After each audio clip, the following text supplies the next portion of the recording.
Big Boss season 7 Malayalam episode 40 review. ഇന്ന് ചപ്പൽ ടാസ്കിന്റെ 3-ാം ദിവസമായിരുന്നു. 1.5 മണിക്കൂറിനുള്ളിൽ 25 ജോഡി ചെരുപ്പുകൾ തയ്യാറാക്കുക എന്നതായിരുന്നു ടാസ്ക്. ഒരു മെഷീൻ മാത്രമേ ഉണ്ടായിരുന്നുള്ളൂ. ഓണിയലും ലക്ഷ്മി അഭിലാഷും ഒക്കെ പ്ലാൻ ചെയ്യുന്നുണ്ടായിരുന്നു ഇന്ന് എങ്ങനെ ടാസ്ക് ചെയ്യണമെന്ന്. 20 വരെ പതുക്കെ ചെയ്യുക, അത് കഴിഞ്ഞിട്ട് എന്തെങ്കിലും കാരണം വെച്ച് തടസ്സപ്പെടുത്തുക, അല്ലെങ്കിൽ കുറച്ച് സാധനങ്ങളൊക്കെ മാറ്റുക, അങ്ങനെയൊക്കെ എന്ന് അവർ പ്ലാൻ ചെയ്തത്. അക്ബറാണ് പ്ലാനുകളെല്ലാം എക്സിക്യൂട്ട് ചെയ്തത്. ഷാനവാസും ബിന്നിയും ഇതൊന്നും അറിഞ്ഞിട്ടില്ല. ഇന്ന് നൂറ എങ്ങനെയെങ്കിലും അക്ബറിനെ സോപ്പിട്ട് കാര്യം നടത്താൻ വേണ്ടി ശ്രമിക്കുന്നു. ഭയങ്കര സോഫ്റ്റ് ആയിട്ടാണ് നൂറ അക്ബറിനോട് ഇടപെട്ടത്. പക്ഷെ ഇന്നായിരുന്നില്ല നൂറ ചെയ്യേണ്ടിയിരുന്നത്. ആദ്യ ദിവസം തന്നെ ഗോൾഡ് കോയിൻ കൊടുത്ത് പ്രീതിപ്പെടുത്തണമായിരുന്നു. പകരം പേഴ്സണൽ വിരോധം വെച്ച് ഒന്നും കൊടുക്കാതിരിക്കുകയാണ് ചെയ്തത്. ഡിസ്റെസ്പെക്ട് ചെയ്തു എന്ന കാരണം വെറുതെ പറഞ്ഞുവെന്ന് മാത്രം. ഈ ഗെയിമിൽ നൂറ ഒരു ബുദ്ധിയും കാണിച്ചിട്ടില്ല. മഹാദുരന്തമായിരുന്നു. ആദ്യ ദിവസം കറുപ്പ് കോയിൻ ആർക്കും കൊടുക്കാത്തതുകൊണ്ട് അത് തന്റെ അക്കൗണ്ടിൽ വന്നു. രണ്ടാമത്തെ ദിവസം 3 കിട്ടിയിട്ടും അത് സ്പ്ലിറ്റ് ചെയ്ത് കൊടുത്തു.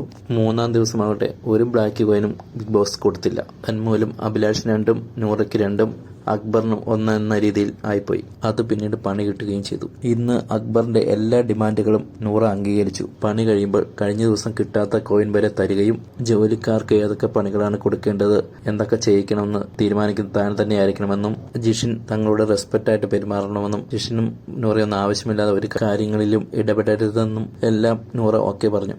വർക്ക് തുടങ്ങി. അക്ബർ എല്ലാവർക്കും പണി നിശ്ചയിച്ചു കൊടുത്തു. ചിലർക്ക് പണിയില്ലാതെ വെറുതെ ഇരിക്കുന്നുണ്ടായിരുന്നു. കാരണം മെഷീൻ 1 മാത്രമേ ഉണ്ടായിരുന്നുള്ളൂ. ഷാനവാസിനും ബിന്നിക്കും ആദരിക്കുമൊക്കെ പണിയിലുള്ള ഇൻവോൾവ്മെന്റ് കുറയ്ക്കാൻ മാക്സിമം ശ്രമിച്ചിരുന്നു അക്ബർ. അതിനിടയ്ക്ക് ബിഗ് ബോസും നൂറയ്ക്ക് പണി കൊടുത്തു. ഇൻഡസ്ട്രിയൽ വിസിറ്റ് എന്ന പേരിൽ അനീഷും കൂട്ടരും നവീനും റിണയൊക്കെ കുറെ സാധനങ്ങൾ അടിച്ചു മാറ്റാൻ ശ്രമിക്കുന്നുണ്ടായിരുന്നു.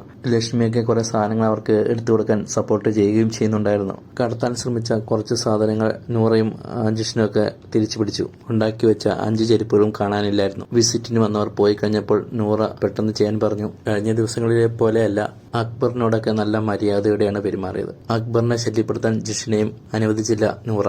അക്ബറിന്റെയും കൂട്ടരുടെയും അരിവെപ്പ്.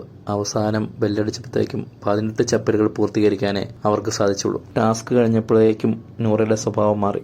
എന്നെ ചതിക്കുകയായിരുന്നു അക്ബർ. ഇത്രയും നേരം കൊണ്ട് എന്തുകൊണ്ടും 25 ചെരുപ്പുകൾ ശരിയാക്കാൻ സാധിച്ചില്ല. അക്ബർ പറഞ്ഞു. ഒരു മിഷനേ ഉണ്ടായിരുന്നുള്ളൂ. മാത്രമല്ല സമയവും വളരെ കുറവായിരുന്നു. ഞങ്ങൾ മാക്സിമം ചെയ്തു. തീർക്കാതിരിക്കാൻ മനഃപൂർവ്വം അക്ബർ സ്ലോ ആക്കിയതാണെന്ന് ഷാനവാസ്. ഞാനും ബിന്നിയൊക്കെ വെറുതെ ഇരിക്കുകയായിരുന്നു. പുറത്തു വന്നപ്പോഴും നൂറയുടെ അനാവശ്യമായ വൈകാര്യ പ്രകടനങ്ങൾ, അക്ബറിനെ കുറ്റപ്പെടുത്തിയുള്ള സംസാരം. നൂറയുടെ സൂപ്പർ പവറുകൾ സംരക്ഷിക്കാൻ വേണ്ടി നൂറ അവരെ കൊണ്ട് പണിയെടുപ്പിക്കാൻ ശ്രമിച്ചു. അത് നൂറയുടെ ഗെയിം. പണിയെടുക്കുകയോ പണിയെടുക്കാതിരിക്കുകയോ ചെയ്യുക അവരുടെ ഗെയിം. അതിന് അവരെ കുറ്റപ്പെടുത്തിയിട്ട് എന്ത് കാര്യം? അവർക്ക് ഗുണം കിട്ടുന്ന കാര്യമാണെങ്കിൽ നൂറ് അവരെ സപ്പോർട്ട് ചെയ്യൂ. അങ്ങനെയാണെങ്കിൽ അഭിലാഷിന് നേരത്തെ ഏതെങ്കിലും പവർ കൊടുക്കുമായിരുന്നല്ലോ. തൊപ്പി ടാസ്കിൽ കഷ്ടപ്പെട്ട് നേടിയ സൂപ്പർ പവറുകൾ അക്ബർ ഒക്കെ നശിപ്പിക്കുകയാണെന്ന് കഴിഞ്ഞ ദിവസം നൂറ അറിഞ്ഞുകൊണ്ട് ആദിലയോട് പറഞ്ഞല്ലോ. തൊപ്പി ടാസ്കിൽ അഭിലാഷും കഷ്ടപ്പെട്ടത് നൂറ കാണാത്തത് എന്തുകൊണ്ട്? ക്യാമറയുടെ മുമ്പിൽ നൂറയും ആദിലയും തമ്മിൽ ആളുകളെ തെറ്റിപ്പിക്കാൻ വേണ്ടി പല കാര്യങ്ങളും പറയാറുണ്ട്. എല്ലാവർക്കും ഗോൾഡ് കോയിൻ കൊടുക്കാൻ ബിഗ് ബോസ് പറയുന്നു. കമ്പനിക്ക് വേണ്ടി സംസാരിച്ച ഷാനവാസിന് 4 ഗോൾഡ് കോയിൻ കൊടുക്കുന്നു. അപ്പോൾ ഷാനവാസ് പറയുന്നു, ഞാൻ കമ്പനിക്ക് വേണ്ടിയാണ് വർക്ക് ചെയ്യുന്നത്. അഭിലാഷിന് 1, ബിന്നിക്ക് 2, ആദിലയ്ക്ക് 2, ജിഷിന് 2. ബിഗ് ബോസ് പറഞ്ഞ രഹസ്യം പറയാൻ നൂറയോട് ആവശ്യപ്പെടുന്നു. ചപ്പൽ ടാസ്കിൽ പരാജയപ്പെട്ടാൽ എന്റെ സൂപ്പർ പവറുകളിൽ 1 നഷ്ടപ്പെടുമെന്ന് നൂറ. അപ്പോൾ അക്ബർ പറയുന്നു, എനിക്കറിയാമായിരുന്നു എന്ന്. അത് ആർക്കും അറിയത്തൊന്നുമില്ല. ഇതിനു വേണ്ടിയാണ് താൻ ഇത്രയും കഷ്ടപ്പെട്ടതെന്ന് ബിന്നി ഓർത്ത് കാണും. അക്ബറിന്റെയും ഒണിയന്റെയും അഭിലാഷിന്റെയും ഒക്കെ മികച്ച ഗെയിം മൂലം നൂറയ്ക്ക് ഈ ആഴ്ചത്തെ നോമിനേഷൻ പവർ നഷ്ടമായി. ഏറ്റവും കൂടുതൽ ബ്ലാക്ക് കോയിൻ കിട്ടിയ ആളെ ഡയറക്റ്റ് നോമിനേഷനിലേക്ക് വിടും. അഭിലാഷും നൂറയുമാണ് 2 കോയിൻ വീതം ഏറ്റവും മുമ്പിൽ. ഇവരിൽ ആരെ വേണമെന്ന് ഹൗസിലുള്ളവരോട് തീരുമാനിക്കാൻ ബിഗ് ബോസ്. നൂറയ്ക്ക് സപ്പോർട്ട് ചെയ്ത ബിന്നിയും ഷാനവാസും ഉൾപ്പെടെ എല്ലാവരും നൂറയെ നോമിനേഷനിൽ തിരഞ്ഞെടുത്തു. എനിക്കൊരു കുഴപ്പമില്ലെന്ന് നൂറ. നൂറയുടെ ഈ ആഴ്ചത്തെ നോമിനേഷൻ പവർ നഷ്ടമാകുകയും ഡയറക്റ്റ് നോമിനേഷനിൽ വരികയും ചെയ്തു. എന്തൊരു വിധി! അഭിലാഷ് ഉള്ളിൽ ചിരിക്കുന്നുണ്ടാവും. ബ്ലാക്ക് കോയിൻ കൊടുക്കുന്നതിലാണ് ശരിക്കും നൂറ പരാജയപ്പെട്ടു. അഹങ്കാരത്തിനൊത്തുള്ള ബുദ്ധി നൂറയ്ക്കില്ല. കണ്ടന്റ് ഇല്ലാത്ത അനുമോൾക്ക് അവസാനം ക്യാരറ്റിൽ ഒരു കണ്ടന്റ് കിട്ടി. അനുമോൾ ക്യാരറ്റ് എടുത്തു എന്ന് പറഞ്ഞ് ഒരു വഴക്ക്. ഫുഡിന്റെ പേരിലുള്ള കണ്ടന്റാണ് അനുമോൾക്കും ബിന്നിക്കും രണയ്ക്കും ഒക്കെ ഉള്ളത്. രണയും ബിന്നിയൊക്കെ അക്ബറിന്റെയും ജിസേലിന്റെയും ഗ്രൂപ്പിൽ നിന്നൊക്കെ മാറി ഇപ്പോൾ അനുമോളുടെ ഗ്രൂപ്പിലാണ്. അനുമോൾ പുറത്ത് നല്ല പോസിറ്റീവ് ആണെന്ന് അവർക്ക് മനസ്സിലായല്ലോ. പുറത്ത് ജിസേൽ ഒട്ടും പോസിറ്റീവ് അല്ലെന്ന് കരുതിയാണ് ജിസേലിനെതിരെ ഇപ്പോൾ ബിന്നിയും രണയൊക്കെ വഴക്കുണ്ടാക്കുന്നത്. അപ്പാനി പോയതുകൊണ്ടും രണയും ബിന്നിയൊക്കെ മറുകണ്ഠം ചാടിയതുകൊണ്ട് അക്ബറിന് ഗുണമേ ഉണ്ടാവുകയുള്ളൂ. ബിന്നിക്കൊക്കെ ഒരു നിലപാടും ഇല്ലെന്ന് ഇതുകൊണ്ട് മനസ്സിലായി. സ്വാഭാവികമായി ഇപ്പോൾ കണ്ടന്റ് ഉണ്ടാവുന്നില്ല. കണ്ടന്റ് ഉണ്ടാക്കാൻ വേണ്ടി പരക്കം പായുകയാണ് എല്ലാവരും. സ്പോൺസർ ടാസ്കിന്റെ ഇടയ്ക്ക് ഒണിയിൽ പതുക്കെ തട്ടി വീഴാൻ തുടങ്ങിയപ്പോൾ അറിയാതെ മസ്താനിയുടെ ദേഹത്ത് പിടിച്ചു. ഒണിയിൽ അപ്പോൾ തന്നെ സോറി പറഞ്ഞു. മസ്താനിക്ക് പിന്നീട് ഒരു ചെറിയ സംശയം, ഇയാൾ എന്തെങ്കിലും മിസ്ബിഹേവ് ചെയ്തിട്ടുണ്ടോന്ന്. അതവൾ ലക്ഷ്മിയോട് പറഞ്ഞു. ലക്ഷ്മി അത് വലിയ വിഷയമാക്കി. ഒണിയിൽ ശരിക്കും കയറി പിടിച്ചെന്ന രീതിയിലാണ് ലക്ഷ്മിയുടെ സംസാരം. എപ്പിസോഡ് വ്യക്തമാണ് ഒണിയിൽ തട്ടി വീഴുന്നതായിട്ട് കാണിക്കുന്നുണ്ടത്. എല്ലാവരും ഒണിലിന്റെ കൂടെ സപ്പോർട്ട് ചെയ്ത് നിന്നിട്ടുണ്ട്. മസ്താനിയും ഒണിലിനെ അംഗീകരിച്ചെന്ന മട്ടിൽ. ഇതൊരു കോണ്ടന്റ് ആക്കാൻ ഉദ്ദേശിച്ചിട്ടില്ലെന്ന് മസ്താനി, പക്ഷെ അത് ലക്ഷ്മി ഏറ്റെടുക്കുകയാണ് ചെയ്തത്.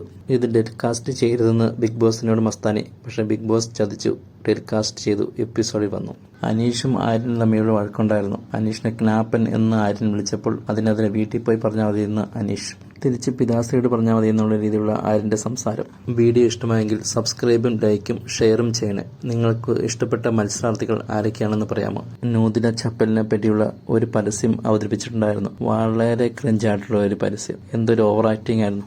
കണ്ടന്റിന് വേണ്ടി ദാഹിക്കുന്നവരാണ് അനുമോള്, മസ്താനി, രണ, ബിന്നി അങ്ങനെ തുടങ്ങിയവർ. അവർക്ക് ആകെ കിട്ടുന്നത് തക്കാളി, ക്യാരറ്റ്, ചപ്പാത്തി അങ്ങനെയുള്ള കുറേ ആവശ്യമില്ലാത്ത കുറേ കണ്ടന്റുകൾ. ഈ കണ്ടന്റും വെച്ച് എത്ര നാളിങ്ങനെ പോകും? ബസ് കുറച്ച് നല്ല വെറൈറ്റി ടാസ്കുകൾ ഇവർക്ക് കൊടുക്കും. ഇപ്പോൾ അവിടെ പല ഗ്രൂപ്പുകളുണ്ട്. ഒരു ഗ്രൂപ്പിനും പെടാത്ത ഒരു മനുഷ്യനേ ഉള്ളൂ, അതാണ് അനീഷ്. അനീഷ് കപ്പടിക്കുമോ?